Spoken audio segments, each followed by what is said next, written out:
welcome to the latest edition of Cageside Speaks. My name is 14 Fitzpatrick, and hello, folks. Welcome to the start of the summer of Speaks. Well, it's not officially summer yet. It's going to be in like late June. Isn't that right, guys? Yeah. I think next weekend is the official summer solstice. Ah, okay. Next weekend is the official summer solstice, but we're going to get an early start in it anyway because the summer of wrestling in WWE started off with Extreme Rules. And this is the gimmick here on Cageside Speaks, where we bring together a bunch of folks from the Cageside Seats community to talk about the show. First, returning once again is Chris. Which one? I was going to go with you. Yeah, go with you first. All right, cool. Yeah, hi everybody. It's good to be back, and I finally figured out how to get rid of XSplit Broadcaster. All it involved was turning off the Google Hangouts thing that tried to read for a webcam for me, and now we have my avatar of the Freedom from Stardom. So there we go. Mm-hmm. And then we also have the artist formerly known as Bacon Strips with us today. Exactly. That's how we're differentiating between the two Chris in this edition of the show. Exactly. Those of you who will get it, and those of you who do not get it, well, my condolences. And finally, making his, I think either third or fourth appearance so far, is Eddie Mack. Fourth appearance. Okay, fourth appearance. I think it's 4. It might be 5. It could be 4. Anyway, hello, friends. Just default to Big E and we'll be fine. So 3 ain't enough, man. He needs 5. Exactly. So both Bacon and Eddie were also at Extreme Rules, which was at the Royal Farms Arena in Baltimore, Maryland. Yes, that means our opinions count for more. And we've also not been shot, so we're doing pretty well for Baltimore. Yeah. So I think, okay, so folks, how many of you watched well, I know that Bacon and Eddie watched the pre-show match because they were there live, but Chris, did you watch the pre-show? I did, in fact. Okay, so it starts off with Kalisto versus Apollo Crews, and Bacon, I'll let you start off with this one. So, being there live, first of all, I will say that the crowd at Baltimore, they're one of the more inconsistent crowds. They're either really hot or they're so quiet that you don't think they deserve another wrestling show. Old School Raw 2014, I am looking at you because you gave no reaction to Jake the Snake Roberts, but I digress. So, this match, unexpectedly... I almost went to that show. My condolences, Eddie. Yeah. But anyway, so Kalisto and Cruz, obviously you knew it was gonna be like a bunch of flippy stuff and stuff that really couldn't make a sound wrestling match. But I'll tell you what, we got a hot crowd in the Rofo Arena, which, side note, we call Royal Farms Rofo in Baltimore for whatever reason. But the Rofo Arena was pretty hot. This match was expectedly really fun. And when your pre-show match gets the crowd awake and starts, if I remember correctly, there was a "This is awesome" chant. When your pre-show match does that, it pretty much sets the tone for the entire night. Really not much more to say. You know, both did their flippy stuff. Apollo did his standing shooting star press, which unfortunately didn't lead. They didn't do the full combination, but you know, the crowd was hot, the match was hot. Kalisto was actually consistent tonight, which was shocking, and Titus was, there. Loud, yelling, and trying to promote his brand. He wasn't barking, unfortunately, which took away from it. Okay, Eddie, what were your thoughts on the pre-show match? I will say this: you don't expect a lot from a pre-show match because hey, it's a pre-show match. You know, it's that match. It's that filler match between whatever it is those talking heads do and the actual show. AKA, don't call Renee a talking head again. She is not a talking head. I'm just going with the general.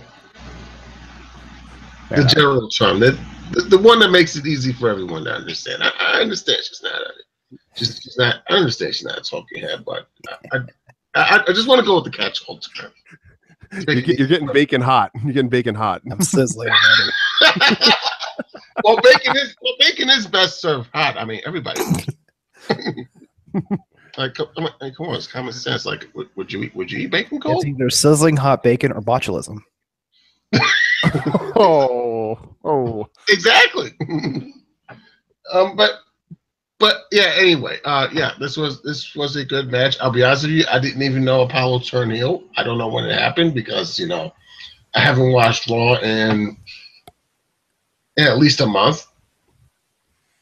Okay. I don't even know if Apollo is heel. I was going to say, is he even heel? Because I mean, Not really. he seemed like kind of a reluctant heel. Like he didn't really want to do the whole cheating to win thing. Like I couldn't tell. Again, I'm with Eddie. I've not watched Raw since like the 4th episode of the brand split because it's been absolutely hot garbage.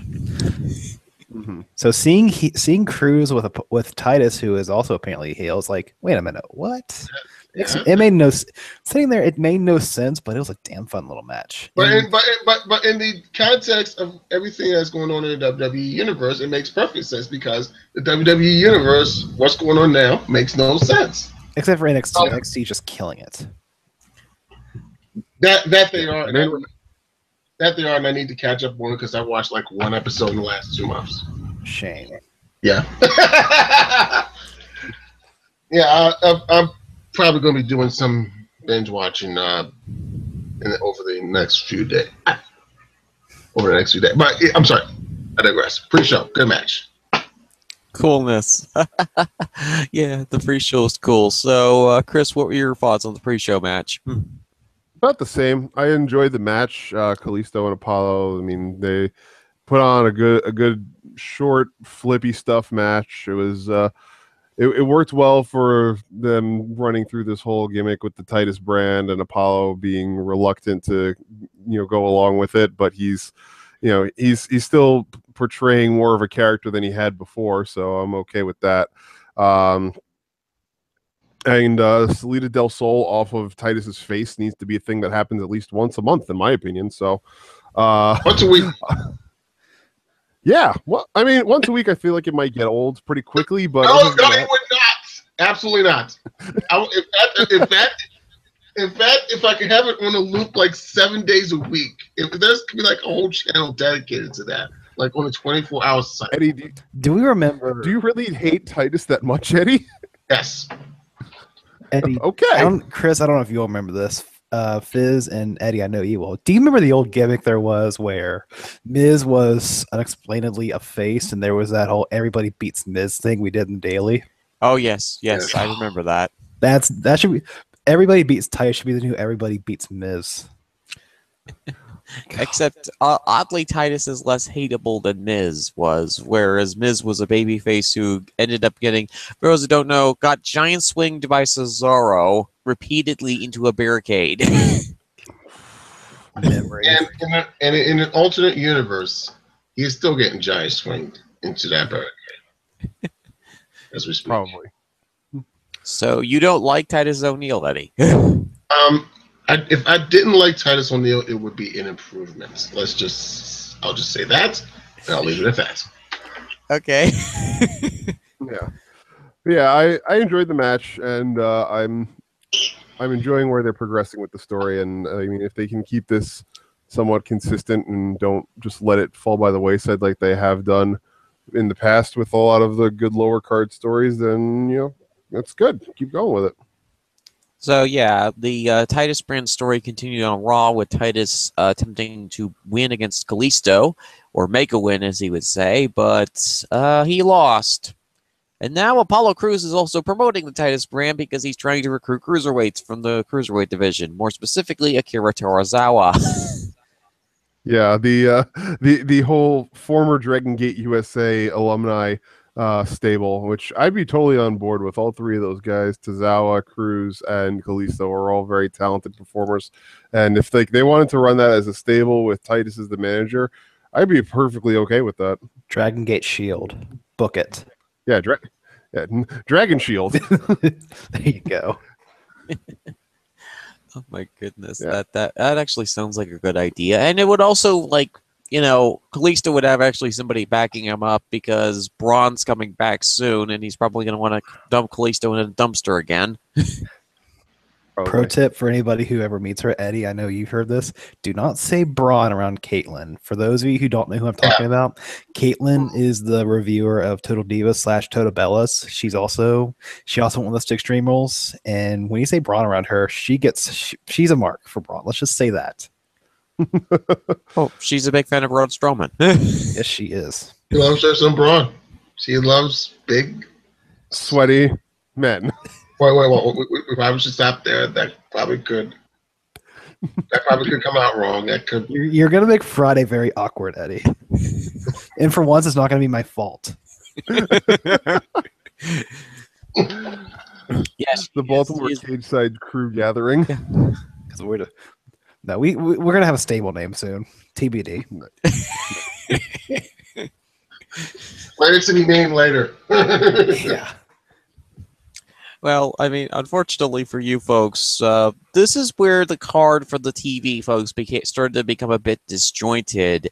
Well, for me, as some of you might know, repeated viewers might know, but for those who don't, I'm not the biggest fan of Mr. Dean Ambrose. Chris here, we mean the one with the avatar of the Stardom Girls, is not a really big fan of The Miz. Nope. And our resident time statistician, Kane Knight, hates The Miz with a fury of 1,000 suns. So imagine having to review this. This was quoted by Kane Knight himself, a 27-minute long Miz Dean Ambrose segment on a pay-per-view. Yeah. That's how long it was? Yes, 27 minutes total. What? 7 minutes for the intros and post-match stuff, Yeah, and the match itself was exactly 20 minutes long. Yeah, that does sound. I was looking at Pro Fight Database last night because I was curious about the star ratings for whatever reason. I was like, wait a minute, that match was 20 minutes? And then I was like, actually, that does seem right because, well, I'll let you guys talk about it first because I don't want to start shooting already. Okay, so you think here, Chris, the one with Stardom avatar. Do you want to go first? Can we just call him Stardom? Yeah. Well, you can just call me the Freedom today. Yeah. But yeah, like Fizzy said, I am definitely not a fan of The Miz. My hatred for The Miz is well documented, and my reasons are my own. But I will say this: I actually have fewer complaints in this match about The Miz than I do with Dean Ambrose.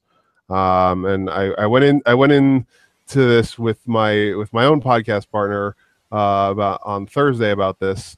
But the issue here really is that Dean Ambrose, for all intents and purposes in this entire match, decided, I don't really care about my belt that I want to keep. I'm just gonna try and hurt Miz as much as possible. So, I mean, if Dean doesn't care about getting disqualified and thus losing his belt, why should I care about it? I mean, come on, Dean. You're getting yelled at by the referee for staying in the corner too long, getting threatened to get disqualified. You're trying to pull out a chair, which will also get you disqualified. You're holding on for rope breaks for too long. All these other things that are like it's imminent that you're going to get yourself disqualified, which is the whole stipulation for the match. And then at the end, which I thought I was hoping that they would do it at the start of the match just to get it out of the way early, but at the end of the match, then Miz tried to get himself disqualified by having Maurice slap him. I was waiting after that for him to fake a low blow, which he did not. Yeah, like for them to go through all of that stuff with Dean acting like he didn't care if he got disqualified, then suddenly he did care when Miz was trying to do things to get this disqualification to happen, and then after all of those shenanigans, for Miz to just hit the skull crushing finale and pin Ambrose. I mean, yeah, it wasn't exactly a clean pin, but it was still, for lack of an actual interference or cheating tactics by the Miz, it was a clean pin in that sense. For all that to happen, and then for that stipulation to not even really be a factor in the match for more than just the referee John Cone questioning things, is really strange. especially the thing at the end with Dean getting thrown into John Cone and him wanting to throw out the match because of that. It's like, okay, John, you trusted Dean for the entire first 18, 19 minutes of the match, and then in the last minute you decide you don't actually trust him and want to go to the replay just to be sure. Yeah, storytelling consistency much? I mean, honestly, the fact that he trusted Dean for 18 to 19 minutes alone should already question his refereeing skills. You guys are looking for consistency where none exists. That's your problem right there. Well, yeah, I mean, I know better. I know better than to expect the consistency from WWE, but it's like I always say, you never really think that they'll, go quite that far into being that blatant about just not giving a damn about that stuff, but then they do, and it's like, God, really? You're just setting the bar even lower again. But it was whatever. I mean, now the Miz is Intercontinental Champion. Dean is going to end up feuding with Elias Sampson, and it's whatever. I mean, they're successfully. They've managed to do what they seems like their goal is, which is to successfully once again devalue the IC title until it's back in the hands of a heel, because only heels are allowed to look cool in WWE. Except Bad News Barrett, who devalued the title even more when he held it. But that's another story in and of itself. That's neither here nor there. Yeah, so that's my thought. Legend says that on Wade Barrett's last day in the company, he was greeted by Nikki Bella, who proceeded to Bella hammer him in the face because of how much he devalued the forearm smash when he used it as his finisher. Yeah, well deserved. Yeah. Bella hammer. Okay, so Eddie, what were your thoughts on this? I don't know if that story is true, but I buy it. Yeah, Seconded. Sure. Let's make it a thing. This is the thing that happened. No, that's my line when I did blogging. Whatever. So for those of you who don't remember or don't know, I was a live blogger for Raw SmackDown pay-per-views for a couple of years until I got the job I have now. I really couldn't do it because I'm so busy. So my thing was, when there was a match I was just so not worth caring about or so uneventful, I literally wrote like, "This is the thing that happened," or "This happened." And I think at one point it became a running joke or something. But I digress. Coolness. Yeah, that's a thing I remember about those live blogs. I think Rev actually does that sometimes as well. This match happened. Yeah, exactly. This was a thing that happened. This happened. This happened. Somebody won. Whatever. That's all you can say about it. Which I guess is my thought on Dean Ambrose Miz. It was a good match, but it happened. Yeah, it was good in the arena because the crowd was really hot for it. It was. I'll give you that. But when you get down to it, Miz is Intercontinental Champion yet again. How many is that now? Seven? Seven. Yeah. Seven. He's gonna end up breaking Jericho's record, without a doubt. Oh yeah, see, and he'll probably do it like in a year, within the next year or something like that. Yeah. At this point, I'll be okay if the Intercontinental title's retired, if it goes away. But I mean, it is the top belt on Raw technically, since Brock Lesnar's always out killing animals in Minnesota. Yep. Monsters, Chifulu, suplexing whales. Yeah. I still want to go away though. I mean, I like the IC belt. I like the US Championship, which seems to freak out a lot of people. I like those two belts, but I enjoy them for what they are. And Miz is champion yet again. And Bacon, you have any other thoughts on this match? So this is the number one problem I had. All right, this show was called Extreme Rules. Am I correct in saying that? Yes. Why would you have a? Oh my God! I was about to say it, but go ahead. Thank you. Don't steal my thunder. Why would you have a stipulation saying if Dean Ambrose gets disqualified, he loses the title? Why on Extreme Rules? Why not on Battleground? Battleground sucks anyway. Why not on any other pay-per-view? But no, we had to do it on Extreme Rules where the whole idea is everybody kills each other and has no rules.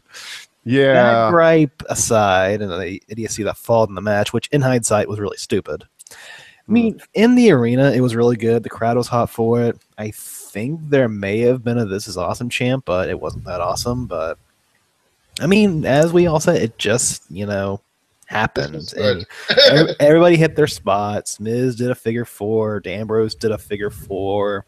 Stuff happened. Signature moves came in. Miz won. Whoop-de-doo. My God. Yeah. 20 minutes of torment, folks. 20 minutes of torment. 27 if you include the pre and post match.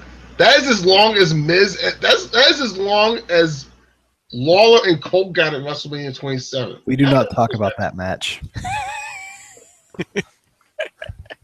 Yeah, we probably shouldn't. By the way, Miz still owes me $60 for that WrestleMania. Oh, that was in the era where you actually had to pay $60 for a pay-per-view. Mm-hmm. I still want my money back for that show. That was bullshit. $60 for a pay-per-view. I remember those days. Ugh. Bad days. Those were not good days. Yep. I wouldn't be able to watch WWE pay-per-views back then, but with the network I can now. Because it's now within my frugal thrift price range. And plus you get NXT, so and that's worth the price of admission in itself. Yeah. Yes. And if NXT isn't your speed, every Raw or SmackDown ever. Like ever. So then after this match, you can watch whatever your favorite time period is. Yeah. Like it's right there. Mm-hmm. I mean, for me, I watched the live NXT specials. I watched the WWE pay-per-views. I do need to start watching more of the classic wrestling stuff that's on the network, but I just haven't had the time. So after the abomination that was Ms. Dean Ambrose, for some liked it, others didn't. But next up after that was Rich Swann, Sasha Banks versus Norm Dar and Alicia Fox. No, it's Alicia Fox. And Chris has been possessed by Noam Dar. God, please get him out. No, I mean literally get him out, as in get him out of TV, because Noam Dar has just decided that he doesn't care about actually being a good wrestler anymore, and left his talent back in progress. I think He left his talent back in Full Sail, actually. that too. So what exactly is the problem with Noam Dar? I mean, it's hard to say exactly, but I mean, the real issue, that, as I see it, is that Noam Dar doesn't have any like substance to him. He's got like a generically good character, but it's really gotten stale because they've overdone it so much. And like nothing that he does in the ring is really like attention grabbing. It's just all kind of just there.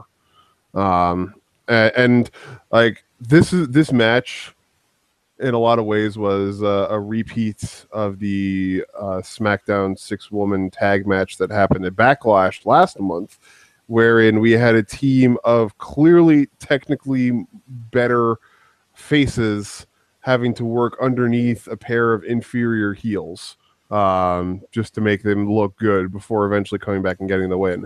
And yeah, WWE, I'm surprised you actually let Rich Swann win in his hometown. So I guess thanks for that. I mean, it's the first time in 5 years that you've let a wrestler win in their hometown. I mean, oh wait, no, actually, I can't say that because of Naomi winning at WrestleMania. But still, twice in 1 year is not exactly like. If nobody remembers, did it really take place? Yeah, it took place. Yeah. I mean, twice in 1 year is not exactly a high watermark, but I mean, I guess it's an improvement.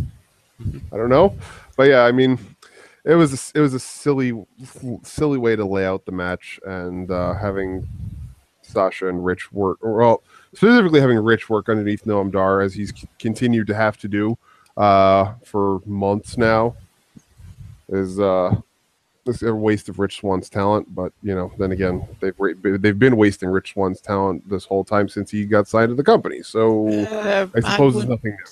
I'd slightly disagree with that because remember, Rich Swann did have a foot injury during his time in WWE. So true, there was that. So yeah, but and he did have the cruiserweight title for a hot minute. But other than that, it's been his performance has been very underwhelming compared to what we know he's capable of doing. I'm thinking that the reason that he probably won in his hometown was because of the fact that the writers were so terrified of Mrs. Swann killing them. Or Sasha Banks killing them for having her take yet another loss. Or just Baltimore, and they might get killed regardless.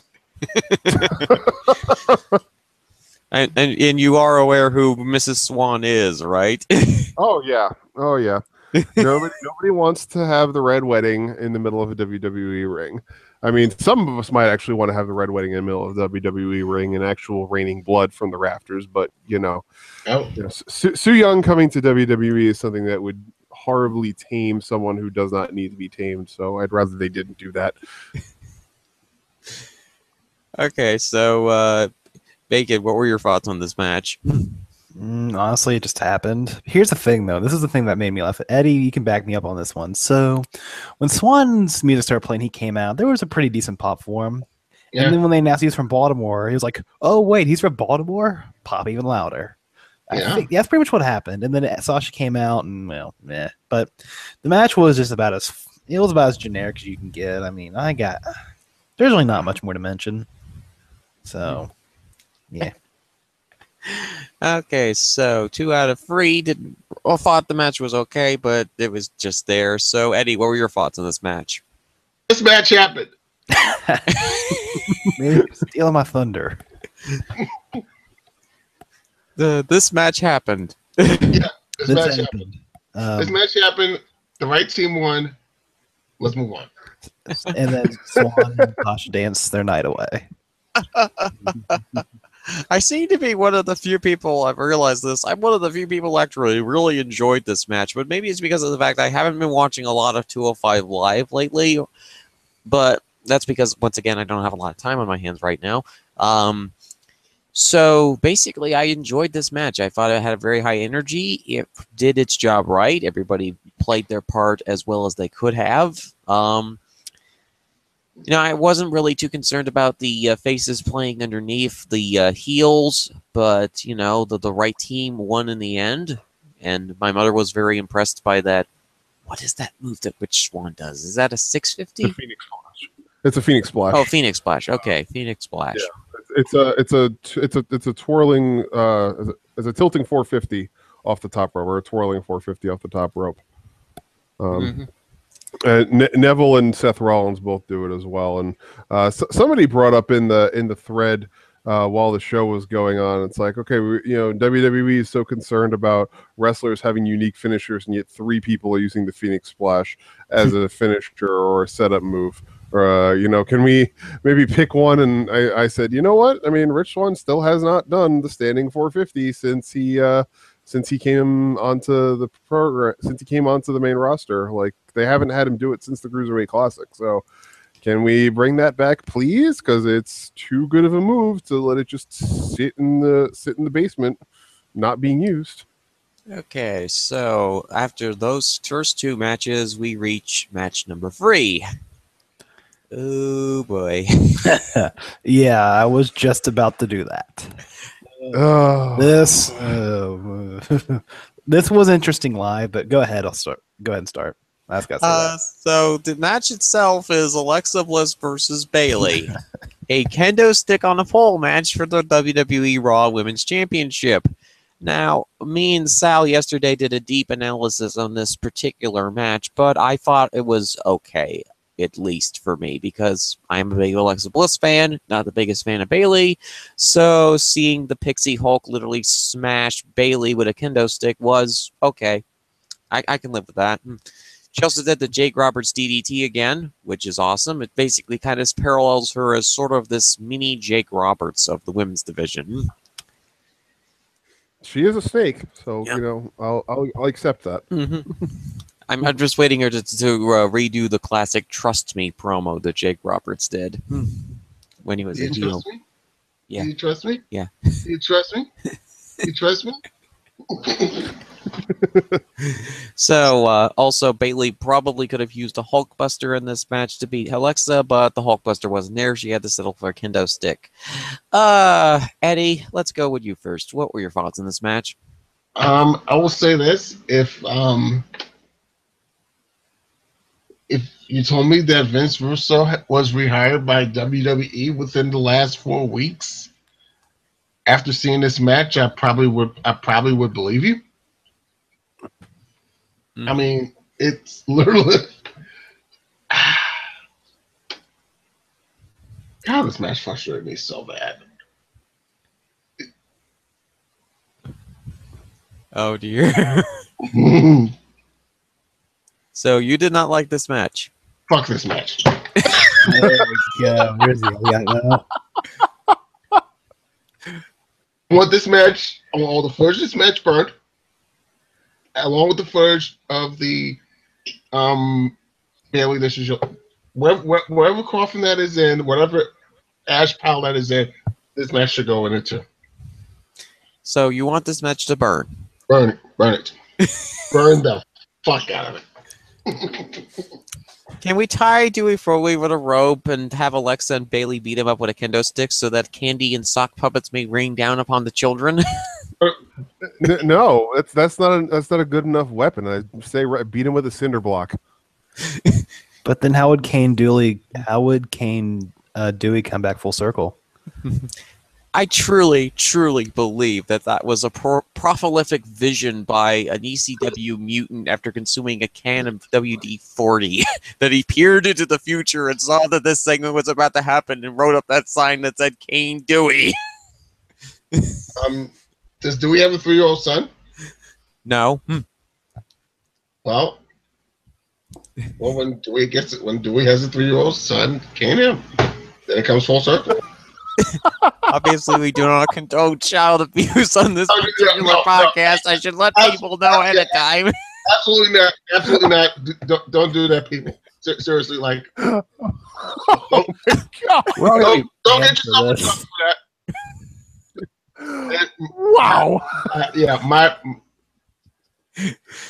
it's actually, you know what? Cut that. Cut that. My apologies. There's no cutting Eddie's, but that will suffice. I just wanted to let the audience know. No, We're doing it live, Eddie. We can't cut that. No, we can't cut that. I mean, but seriously, my sincerest apologies for that, because wow, that came out just totally. Jeez, and I thought we got. Okay, so I thought we got Volker on my show, but jeez, I do not condone caning kids, and you shouldn't even if you're listening to this. Don't cane kids, people. Okay. Okay, so Bacon, what were your thoughts on this match? Don't cane kids. First of all, welcome to the last episode of Cageside Speaks. We will all be banned in the next few days. But probably. And yeah, I do not condone child abuse. Yeah. So before I go over the match, in the arena they show like a segment of somebody who I can't remember interviewing Bayley. Bayley came on screen. The Rofo Arena booed. Like, yes. Well, what do you think it was? Like an 85-15 ratio of boos to cheers? Yeah, that's about right. Yeah, I mean, they're booing Bayley. You never thought you would have heard that. I mean, I thought it's because it's a smart town or whatever. It's smart town or smart crowd. Would you even call Baltimore smart town though? I don't know if I would. would. And then again, pay-per-views always get a smarkier crowd anyway, so I could buy that part. But when you're booing Bailey, of all you watching NXT, you think, oh, they'll never boo Bailey, never boo Bailey. They're booing Bailey. They were booing her pretty hard. Like I say, they have found a way to get Bailey booed. Way to go, guys. Thank you, Mr. Foley. You are an idiot. And thank you, Mr. McMahon. You are also and thank you, Mr. McMahon. You are also an idiot. I mean, after all, you signed up for it. Thank you, WWE Creative. We all hate you now. But when Bailey came out... Even more than we already did. Yeah, exactly. So let me give you an idea from the live perspective. Bailey did her entrance. There were a few more cheers. They were mostly boos. Quite a few of her wacky wave or whatever 2 men, because I don't feel like saying that all. Wacky waving flavor on 2 men. Yes. When she came out and those things came up, like 2 or 3 or 4 of them didn't come up at all, no matter what could happen. Let that set the tone for everything. This was a sign. This was a squash. Like, this was Alexa just murdering. I'm at the arm 2 men thing. That was a sign. When those would come up, no matter what Bailey did to make it part of her entrance, that's a bad sign right there. And it just got worse. Pretty much, it was a squash in favor of Pixie Hulk. So pretty much to us, it was like, I actually went. I don't know if I told you. I don't know if I asked you this, Eddie. I think I did, and I also commented to Caitlin, who was sitting beside me. I was like, "This feels like it was cut. Like it really felt like the time in this match was cut."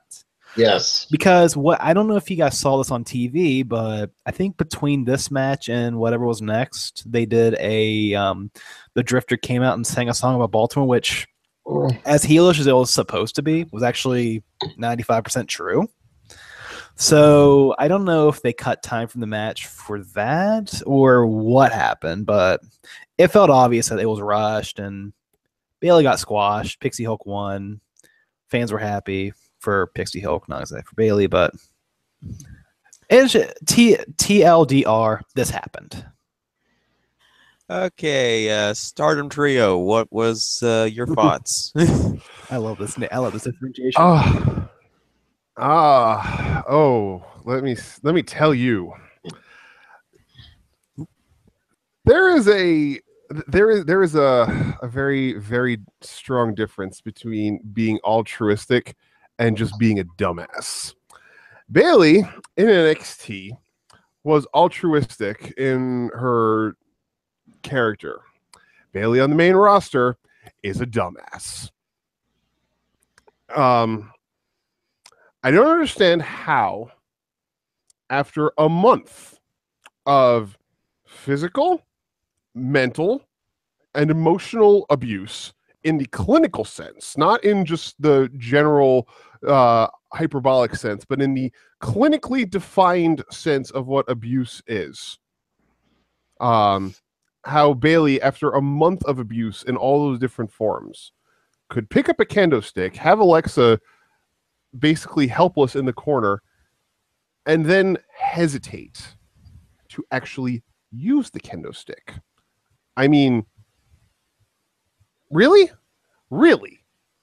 You're actually going to have Bailey not be able to respond immediately to a month of just being dehumanized by Alexa?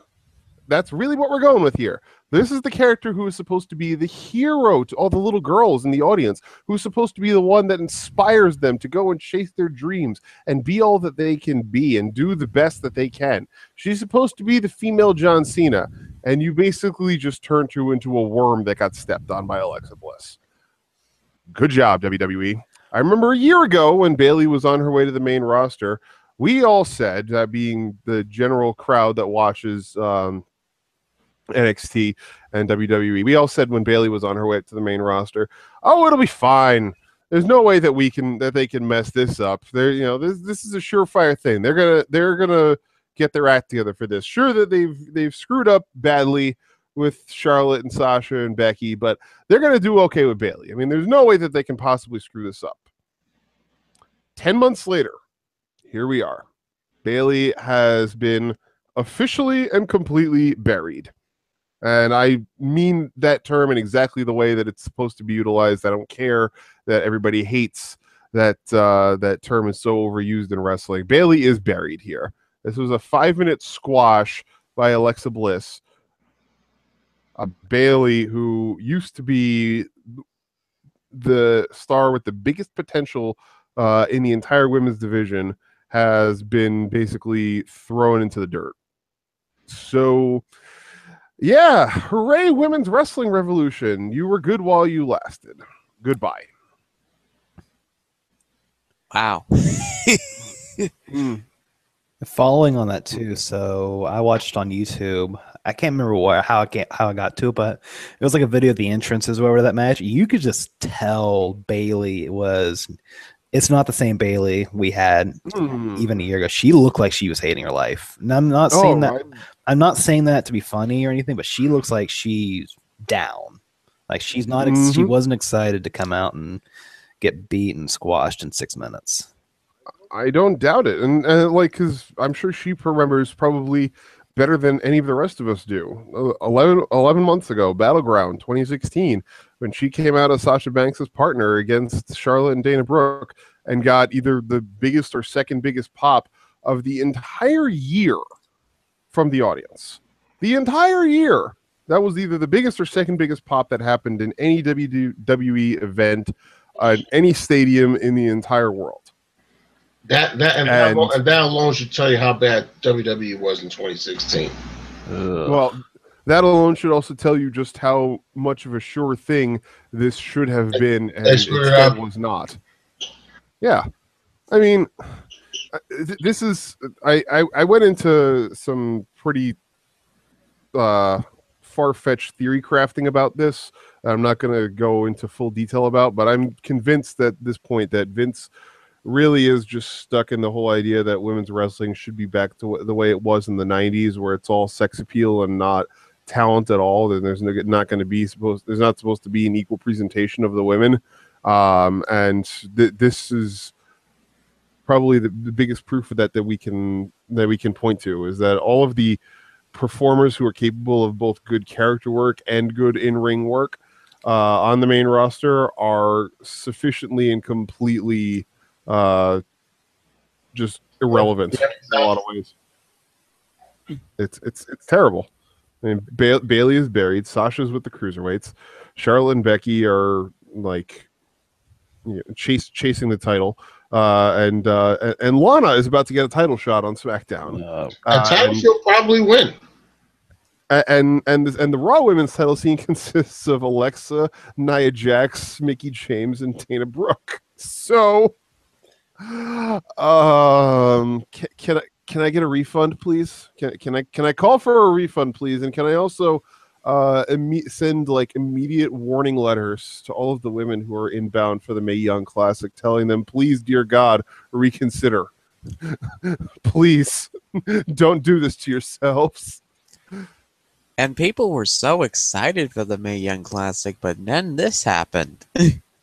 Oh my God! The thought of like 2 out of the 3 girls who were in my avatar, Kairi Hojo and Io Shirai, both inbound to WWE, and knowing that this is what they're on their way to, like I'm sure that they'll do fine during their time in NXT, because NXT still is doing a great job of presenting the women there, and it's actually the women's wrestling movement is still pretty fairly alive and well in NXT, but it's like.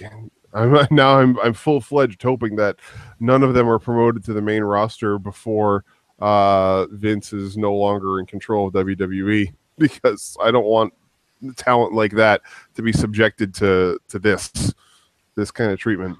I really don't. I mean, like I said, I thought the match was okay, but everybody else, has their own reasons as to why they didn't like this match, and understandable reasons at that, I mean, it's not even that it's the match. Like the match itself is not even the problem. It's just like everything around it. Everything surrounding it is the problem. I mean, at least for me. I'm a little bit more positive about the situation. I think that things could turn around pretty quickly. But to your point about the whole theory about Vince wanting to bring women's wrestling back to the 90s, it's more to do with the fact that the majority of the creative people were raised on 90s wrestling. And that they are there, and now that they saw all this stuff in the 90s, and they're like, oh, this is so cool, we'll use this. You know, we're moving away from the PG era, we'll bring back the 90s and all this kind of stuff. And as we have clearly seen, stuff from the 90s sometimes does not work. This is your life. Please move back to your coffin. Yeah, I mean, but the problem, the thing that makes it even worse, at least for me, is looking back to how it was on SmackDown last year for the majority of 2016, where the women were getting great presentation and everything was firing on all cylinders, and they made a division that had a lot of largely lower end talents all look credible and worth watching. And everybody was given an equal chance. Everybody had a decent shot, and everybody had a good presentation. So it's clear that they're capable of doing what we want, what a lot of the fans want them to do when it comes to women's wrestling. They've proven that they're able to do it. It's just there's an unwillingness from some end on actually making it happen. So I don't know. See, I think that the other I thought the bigger problem was in the next match, which was what I titled the steel cage of deletion. Oh boy. Oh boy. The Hardy Boys versus Cesaro and Sheamus. Bacon, do you want to start us off here? Honestly, I was very disappointed. I was really disappointed in this one. It just felt like they were just going through the motions on all fronts. I mean, first of all, it's a cage match in 2017, which no, because WWE cannot book a compelling cage match because it's going to be escape, wrestling move, escape, pull back in, wrestling move, yada yada yada. So it was just all that, and obviously, the Hardys are older. They can't do a lot of stuff they did when they were 20 years old and trying to kill themselves by jumping off ladders and getting speared off ladders and jumping off stuff. So really, in the end, it just felt so formulaic. And then once Jeff jumped off, escaped, everybody knew he was going to jump off the freaking cage because he's Jeff Hardy. He's going to jump off something and nearly kill himself. So watching live, we were watching the match. Stuff was happening in the ring, which I can't remember. I think Matt was getting deleted or something. I can't remember. And outside, you can see Jeff Hardy take a shirt. Like, well, he's going to climb and jump off the cage. Whoop-dee-doo. That's really all it was. I mean, it just felt... it was cool to see the Hardy Boys in 2017. I thought I would never see them live in a WWE show, but really, this is all we could get was just a very formulaic tag team cage match. Come on. Okay, yeah, that was my thoughts as well about it. Like, okay, this match happened. Cesaro and Sheamus are not over with this crowd, and because they're European, they really don't know how to interact with an American audience, despite the fact that they've been here for almost a decade now. Plus their heel turn. Ugh. Why turn him heel in the first place? But whatever. Mm-hmm. Okay, Eddie, what were your thoughts in this match? This match also happened. All right, gotta let me get my lines in once in a while, Eddie. How about this? This was a match that happened. That works. On a wrestling show. There you go. I didn't have a lot of... This match occurred. I did not have a lot of thoughts on this match either. I was like, okay, this is... Kenny things like Delete, Obsolete, and Brother Nero were more fun than this match. The chants were fun. But, when the chants are funner than the actual match, that says a lot. Especially for the Hardy Boys. I think that people are waiting for them to become broken. That's the thing. They're waiting for them to become this broken team, which, okay, that's... for those who don't know, I'm not exactly the biggest fan of the broken gimmick, as I've explained a couple of different times, but, okay, let's see what they can do with a broken-fied WWE gimmick. You know they're gonna screw it. You know WWE's gonna screw it up too. It's just gonna be. I mean, they screwed up Bailey. That's all you need to know. Exactly. That's all we need to say. I'm not sure that Bailey and the Hardy Boys are really compatible in this particular case because They're the Hardys very much compatible. It's the same principle of you've screwed up a surefire thing that you basically all you had to do was get out of your own way to make it succeed, and they managed to get back in their own way and make it fail. Christum here gets it. Well, also the whatever Sure. storyline plans they have for the Hardy Boys had to be delayed slightly because Rebby Hardy gave birth to her second child. Yeah, congratulations. And that kid has the most badass name out of any child. Wolfgang Xander Hardy. Holy shit. That was awesome, yeah. He doesn't even need to even go for the name generator. He can just go with We got Maxwell and Wolfgang. That is the best tag team you'll ever hear. I want those kids in preschool hitting swantons. Hardy Boys 2.0. Give me a swanton off the step stool now. You mean 3.0 because 2.0 is the Young Bucks, pretty much. Anyway. I don't consider the gimmick Grave Robbers canon with the Hardys. As much as I don't like the Hardys personally, I'm not going to give them that faith of being compared to the Young Bucks. And I probably just made quite a few Bullet Club fans a little angry. So, start a tweet of what are your thoughts while I go barricade my house? I just got three. Deal with it. Yeah, I mean, I was not really engaged with this because I knew, like Bacon and Eddie were saying, this was just a thing that happened, and it was very clear that this was going to end with Jeff Hardy and doing something stupid. And what do you know? It was doubly stupid because he was out of the match and he jumped off of something in such a way that he basically guaranteed a loss, making it necessary for him to it made it necessary for him to drag his own brother out of the cage, which, if you've ever had to lift dead weight is not easy to lift.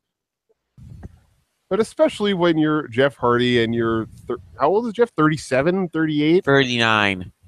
39, yeah. When you're 39 years old and you have to lift your 200-something pound deadweight brother out of the ring, that doesn't make any sense. So, I mean, it was a predictable match. And if had I known that Rebby was this close to giving birth, it would have been even more predictable to say that that they were going to lose so that they could have some time off so Matt could be with his newborn son. But my suggestion was just send Vanguard 1 to the delivery room. That was my suggestion. But yeah, I mean, it was what it was. I mean, the Raw tag team division is pretty stagnant as it is. There's really not a lot going on that's worth watching while the Revival is still recovering and they're doing this. If it was stagnant, it would be an improvement. It would be. It's like it would be better if it didn't exist right now. Yeah, I mean, Kurt and I were talking about the possibility of just. Put all the tag teams on SmackDown and instead put a trios division on Raw and just, do something different on Raw because clearly the tag teams are, tag team wrestling on Raw is basically in the toilet. So why not just scrap it entirely and do something different?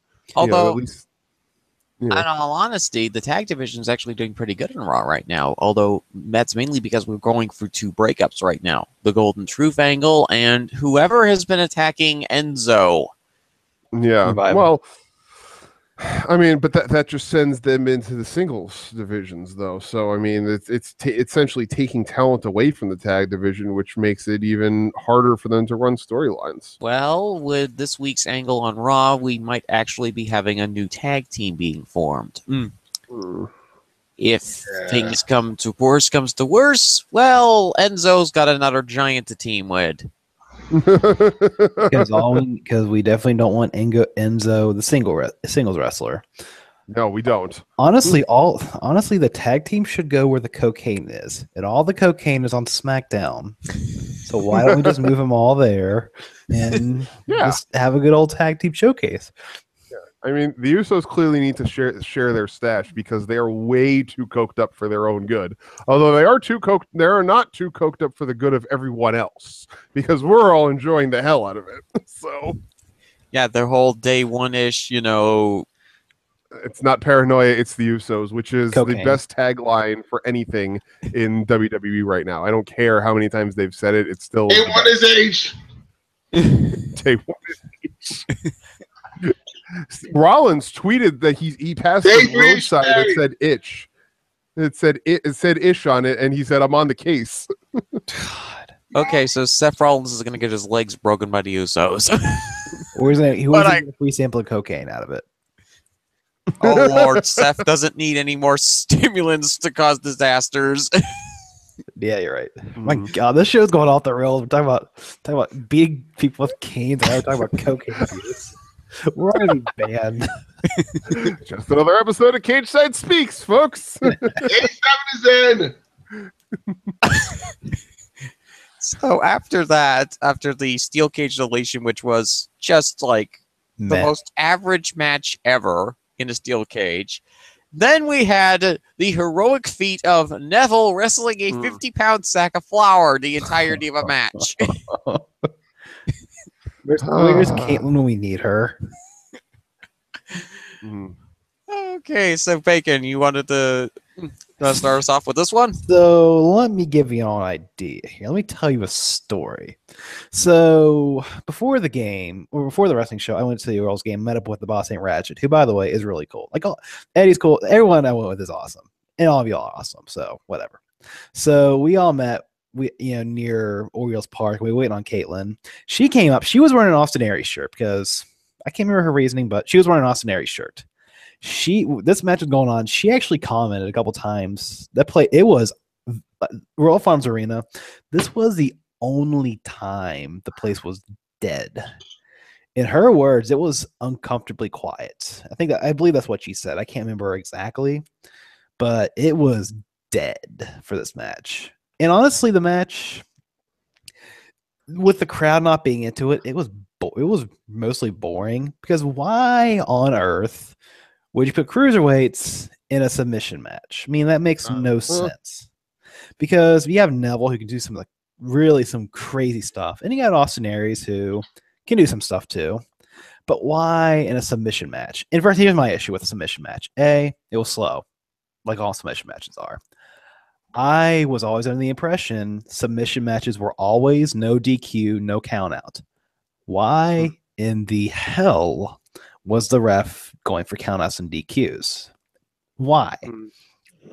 Dear God, this match. I mean, I have nothing good to say about it. It was just, I don't know what to say. This happened. Neville won. Whoop-de-doo. There you go. There's my review.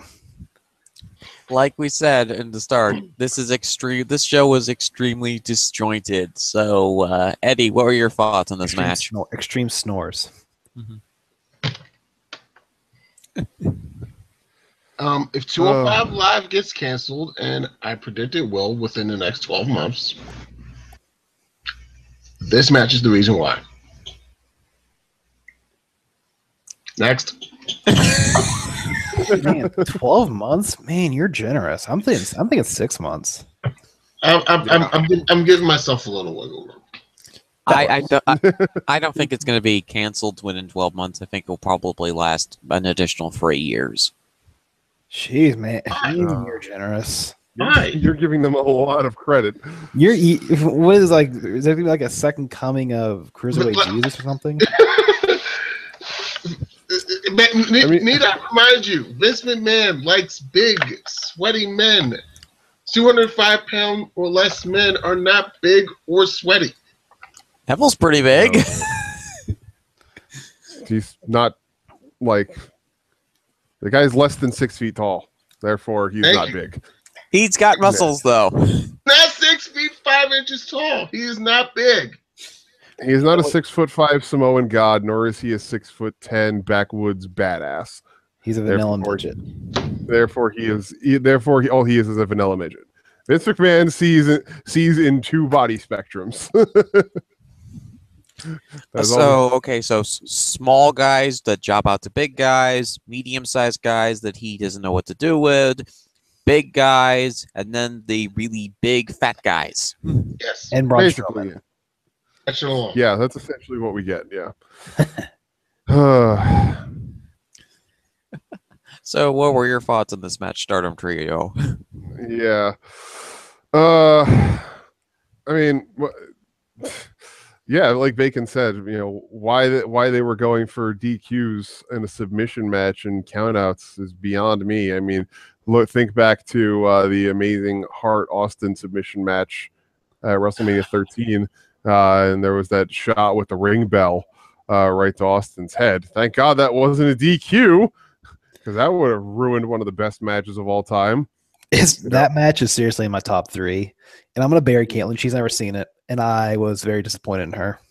Yeah. So consider yourself, Caitlyn. You're awesome. Consider yourself buried right now because you've never seen it. I haven't seen it either. I'm whoa. No. Yeah. It's on my list. It's on my list. Do it. Okay. Homework. It's on this my is your list. homework assignment. No. See, even Eddie's can we stop this podcast so we can go watch the match? Yeah. That actually would be preferable. Well, actually, no. No, because the main event was actually pretty good. Stop this podcast so we can watch the match, and then we can pick it up when he's done. We're just gonna turn this podcast into a live watching segment.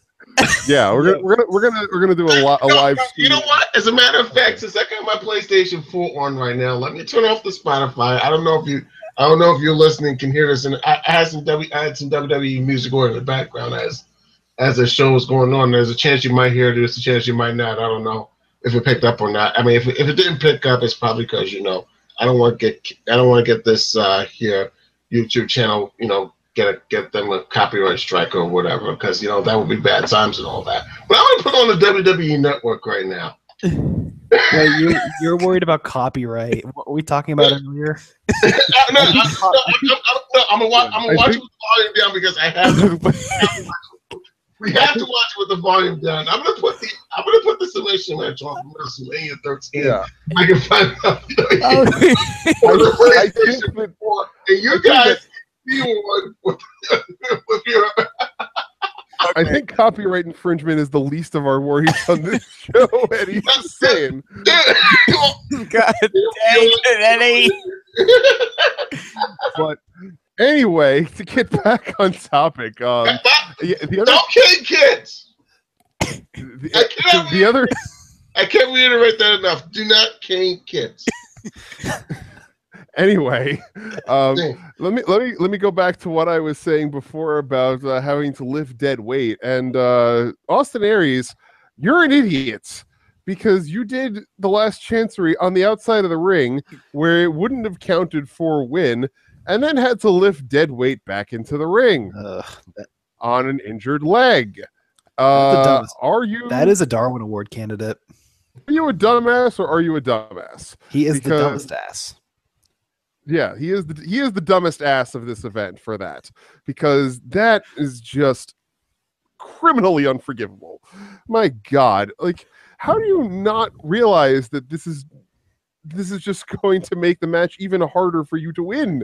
I don't get it. Like, I mean, and I'll echo what you said as well, Bacon, though, that having the cruiserweights do a submission match in and of itself is idiotic, given the talent that's supposed to be in this division. But I mean, then again, this also speaks exactly to why the cruiserweight division and 205 Live are failing in general, because Vince won't let the cruiserweights wrestle like cruiserweights are supposed to, because he doesn't like flippy stuff for whatever idiotic reason that is, because he's a 73-year-old curmudgeon who can't get out of his own way and trying to turn a profit on his company. That's what he meant. Yeah, so, that too. Actually, technically, he's 72 right now. Close enough. It's the same difference. he's too old and he shouldn't be in charge anymore. But for whatever reason, he still is. And you want to trust the reins to the shovel? Considering that they were allowed to do that stuff on the Cruiserweight Classic, and it turned out some of the best matches that WWE had all year. Yeah, I would trust it to Triple H. We had a burning hammer, a legit burning hammer in the Cruiserweight Classic under Triple H. Need we say more? But instead here, the crowd's more interested in playing with balls than they were watching the match. Yeah. Because what you didn't see, you didn't see on TV. Yeah. Oh, I'm sorry. Go ahead. There were two morons. I'm still looking for this match. Putting it lightly, there were people playing with beach balls during this match. That's all I really should have said. Oh, I read about it. I read about that on Twitter, and then the reason that they started booing was that the beach balls got taken away. This is the third straight event where beach balls have come out during cruiserweight matches. Yeah, because when I pay money for tickets, I sure love to go into arenas. Instead of watching wrestling that I pay for, I would like to play with balls. Yeah, exactly. That's dear the point. Jesus, please do not remind me of that next show. Wrestling crowds like big sweaty balls. Oh, God dang it, Eddie. Well, that's a thing that was said. That out there.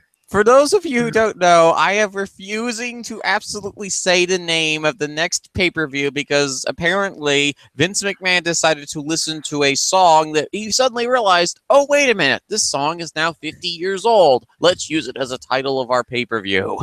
They're like 60 years old, actually. And they actually use that song in the promo video for that next show. And they got sitting next to Eddie, he was absolutely flabbergasted at all this. See, Vince McMahon, you maybe use the word flabbergasted.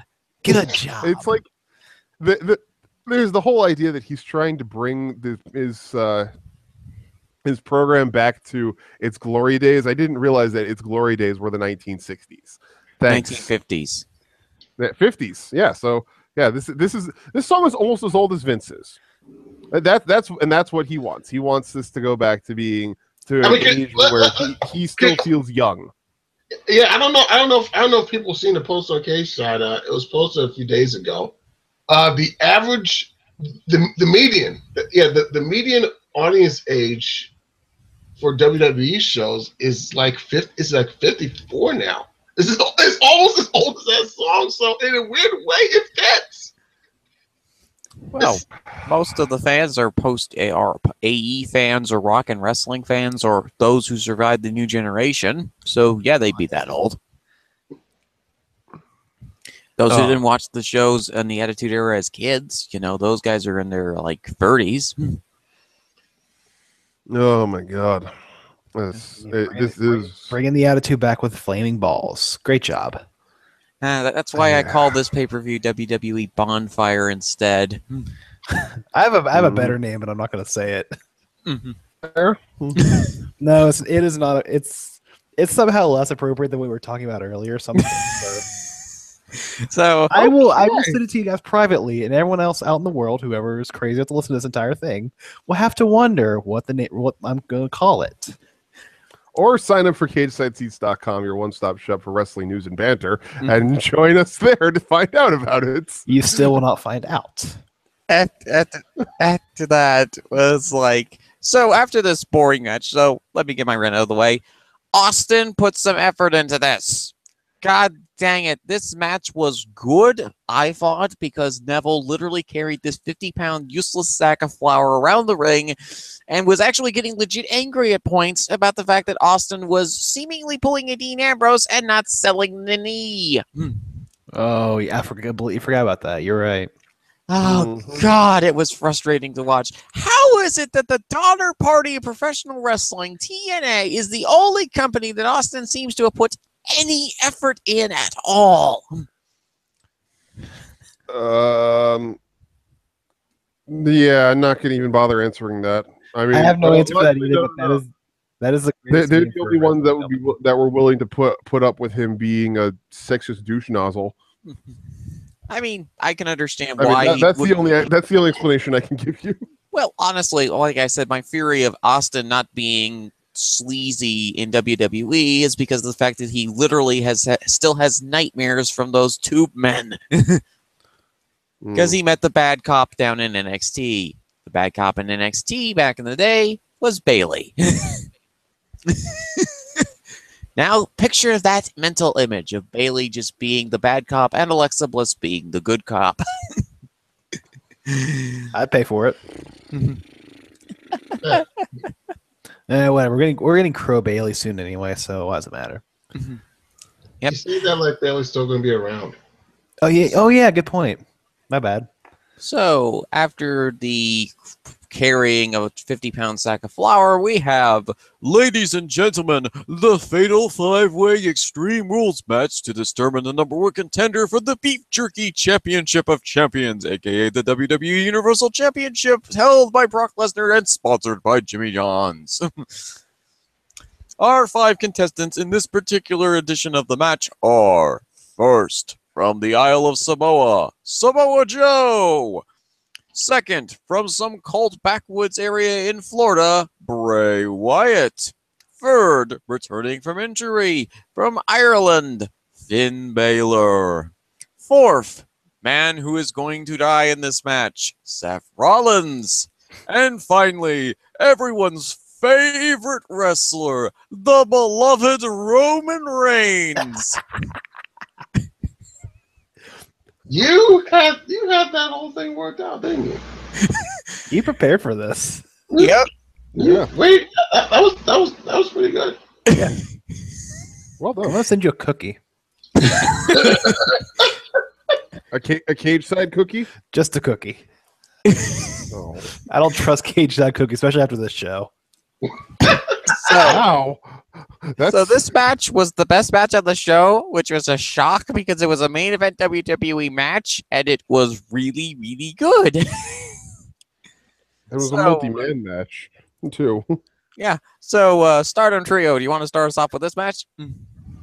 I actually have a lot of positives to say about this match. First of all, Roman Reigns, my boy, that guy was on another level at the start of this match with the whole everybody go outside and brawl. Roman just stand in the middle of the ring like, okay, you idiots go do your thing. And when you're all ready to come into this ring, I'm gonna pop you in the mouth. Okay, that was it. And then the Goldberg-esque spear through the barricade to kill Samoa Joe and Finn Balor. Mojo. That was damn awesome. Really, Roman was at every point that he was involved in the match doing fantastic work, and I give him an A+ for his work in this match. Seth Rollins also. I know, Fizzy, you're not a Seth Rollins fan. Actually, to correct you on this a little bit, I was actually rooting for Seth Rollins to win this match. Seth, you had one job. You failed. Well, I thought that Rollins did an amazing job in this match also. He was on another level as well. And it was a great performance for the guy who we've called everybody's favorite video game wrestler for a hot minute now. He actually put in solid effort and really brought it. So well done, Seth. I appreciate the fact that you put in the effort in this match. Bray Wyatt was Bray Wyatt. I mean, there's really not much you could say about Bray. He is what he is now, and there's nothing we can really do to improve upon him in any way. Balor also great performance right up to the end when he looked like he was going to win. And really, the big thing about this match that really worked was that Balor and Rollins were able to capitalize on the fact that they have better cardio than everybody else in the match and help to keep the match moving while everybody else was still trying to catch their breath. Wyatt and Samoa Joe being the obvious reasons for that, because they're both Wyatt actually had men. really good cardio because he was in the majority of this match. Oh, yeah, I suppose. The biggest one for me was Samoa Joe at the end, just coming in on that big moment of capitalizing on his on Balor hitting the coup de grace on Roman. And there were a lot of people who complained, why would you have Balor, take the loss here when, people like Bray Wyatt are in the match who could very easily take the loss instead and not be hurt by it. Well, Samoa Joe, thank you for once making people realize that dead weight is very hard to lift, because Bray Wyatt and Seth Rollins, both on the outside, both dead weight, not going to be easy to lift them back into the ring. But there is a 190-pound Irishman in the ring who is very susceptible to being choked out. So why don't we do that? And no, Roman Reigns is not taking the loss because he just pinned The Undertaker at WrestleMania, and you're not having the guy that pinned The Undertaker at WrestleMania take the loss. So stop it, wrestling fans. Also, he's Roman Reigns. Also, he's Roman Reigns, but that's besides the point. But I mean, overall, I thought this was a pretty good multi-man match. It was not nearly as overbooked and ridiculous as a lot of people make it out to be. My one gripe is that they went so far with the whole thing of this is an Extreme Rules match, and like weapons hardly came into play in this match at all. Mm-hmm. Like really, there was not a lot of need for the whole idea of it being Extreme Rules in and of itself. Which also, let's just put this out of the way too. Saying that this was an Extreme Rules match is superfluous anyway, because all multi-man matches that are free-for-alls are no DQ and no counter anyway. So they could have brought in weapons even if it wasn't quote-unquote Extreme Rules, But I guess we have to get that hashtag branding out there. So whatever. Mm-hmm. That is what it is. Yeah, it was a good match. Okay, Bacon, what were your thoughts on this match? First of all, ladies and gentlemen out there in the viewing audience, I have a question for you. Have you ever been to a WWE show with Roman Reigns? Have you ever heard the boos he gets even on TV? Well, when you're there live, the boos that you hear trumps anything you will ever imagine. Oh my God. And Eddie, I know you'll back me up on this. Yes, oh my God. Oh my God. I could feel my internal organs rumbling and all the boos. It was insane. I'm pretty sure I couldn't see it. It probably was. I bet there was if it was taken away. If there was a situation where if Roman wins, we riot, this is the crowd that would have rioted if Roman won. Oh, hell yeah. I completely agree. But, oh my God, it was like every time, like when the match started, Roman was staying in the ring and everyone was trying to kill each other outside. They were booing like crazy. And then when Roman got worked over, every time somebody would go back to kick Roman, that crowd would pop. Like, oh my God. Like, oh, it's like, wait, it's been 2 minutes. We need to go kick Roman. Kick, boom. The crowd was crazy. But tell you what, the match started off from the live perspective. It started off pretty boring, everyone getting their stuff in. Joe and Wyatt teaming together, that was actually pretty entertaining. But when everything started to go insane, that crowd, they were pretty much hot most of the night. When Roman Reigns speared whoever through the barricade, and then when Seth immediately, them. Balor and Joe, and then when Seth splashed onto, I think it was Wyatt on that table, one right after another, that crowd was freaking nuclear. Like they were going insane. And ladies and gentlemen, I got to chant "Holy shit" at a wrestling show. That was like one of my life goals. Well, not really, but when you get to chant that, it is one of the coolest things you'll ever do. But the second half of this match was fire. Like everyone was into it. It was loud. The wrestling was good.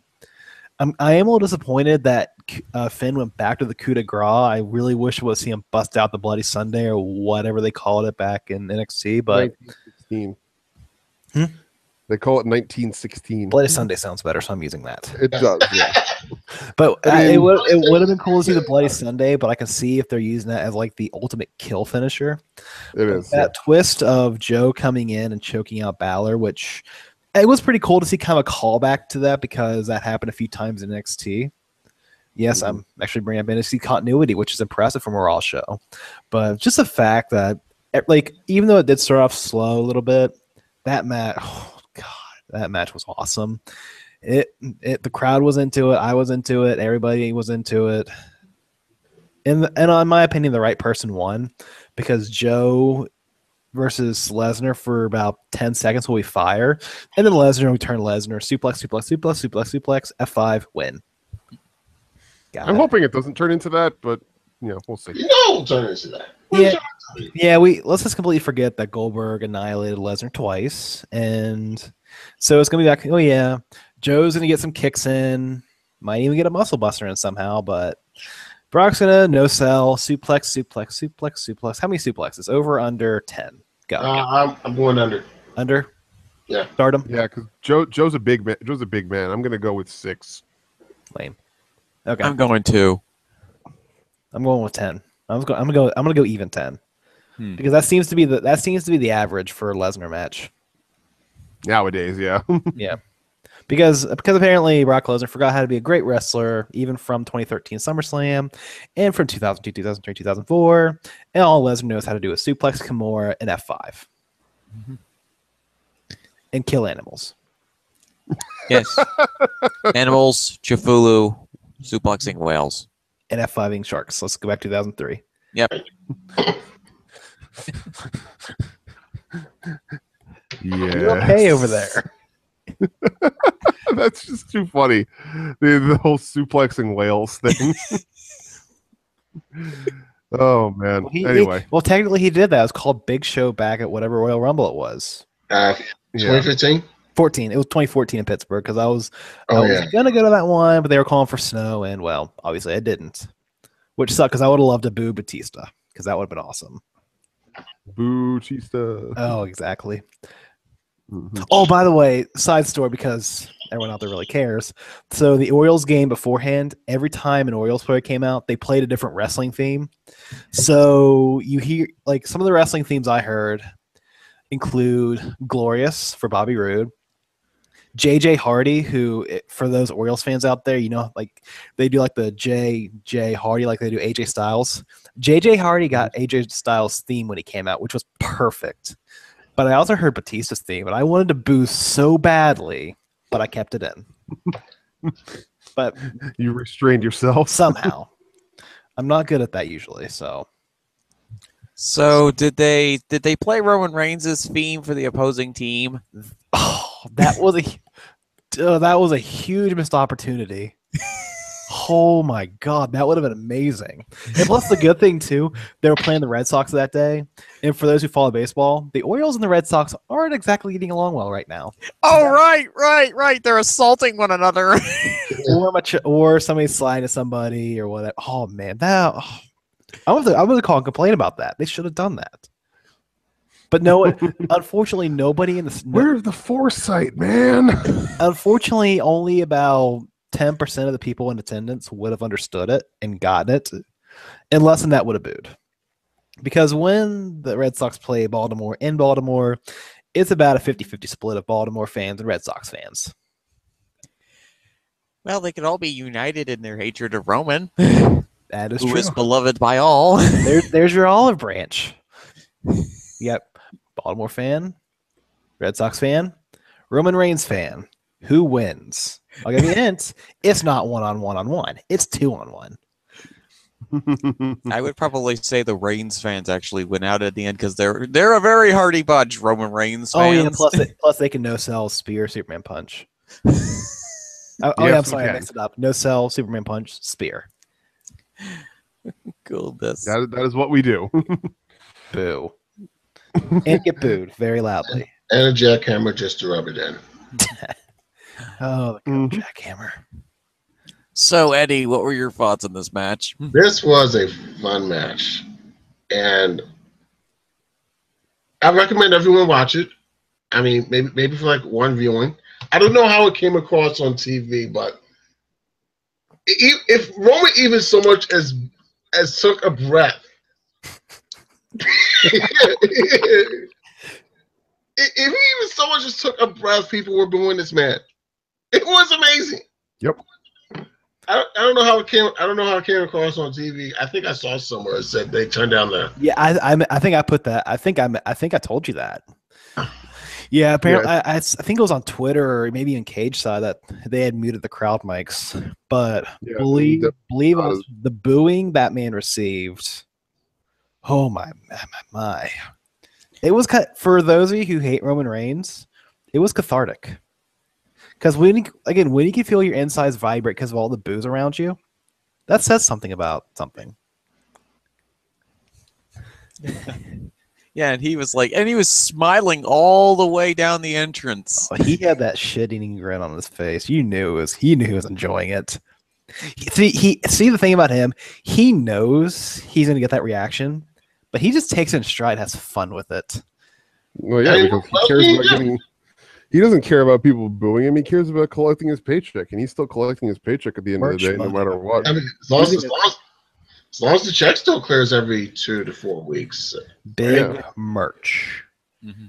Yeah, and I mean, honestly, this is, Tanya brings this up fairly frequently in the daily, and I echo these sentiments as well. Every time that the crowd is dead for another match on the card and then comes alive for a Roman match just proves the point that all the people care about is Roman Reigns one way or another. Exactly. So and it also proves that wrestling fans are sheep because before the show started, we were on the Wofer Arena. Every time they would play with the spotlights and they would go into the crowd would go insane. Like, oh my God, they're starting. It's like, no, you idiots. They're just playing with the lights. Y'all are sheep. They have to test it and make sure everything works and all that. But when the crowd pops for a test, which they did like 3 times that night, it was like, okay, people, that Vince has got you under. That Vince is cracking the whip to you guys. Mm-hmm. God, they are such sheep sometimes. Yeah. My God, I'm bearing everybody today. Well, I mean, it's deserved, so Yes. Don't worry about it. Wrestling fans are sheep. Wrestling fans are goldfish, and Vince McMahon likes big sweaty men. Mm-hmm. Mm-hmm. Also, don't cane kids. Also, don't cane kids. That last one's important, y'all. You can forget the rest. That should be the title of this, and when he posts on Cageside, Yes. that should be the title.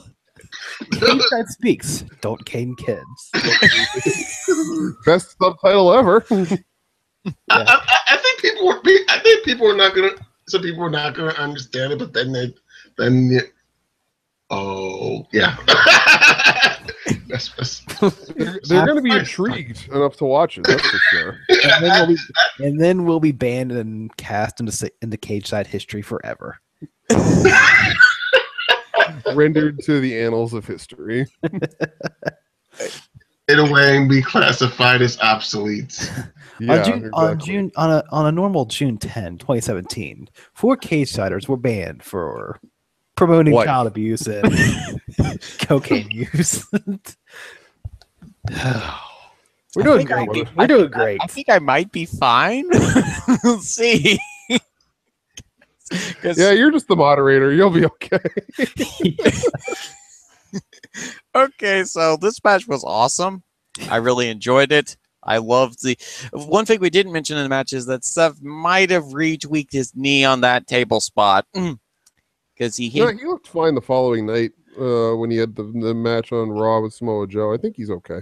Okay. Yeah, I don't recall him limping at all. I'm trying to. No, he wasn't limping at all. Just basically, whenever you have surgery on a knee or any kind of work done, even with as many knee braces as he had on, he hit his kneecap on the top of the table, the part that didn't fall off.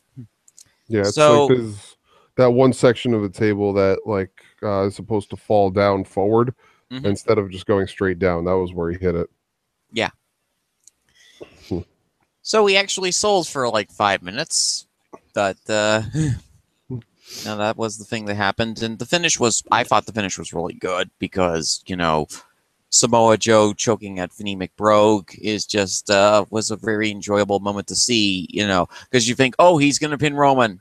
Well, that's not gonna happen. Nobody's pinning the beloved Roman Reigns at this point. Not nobody, not know how.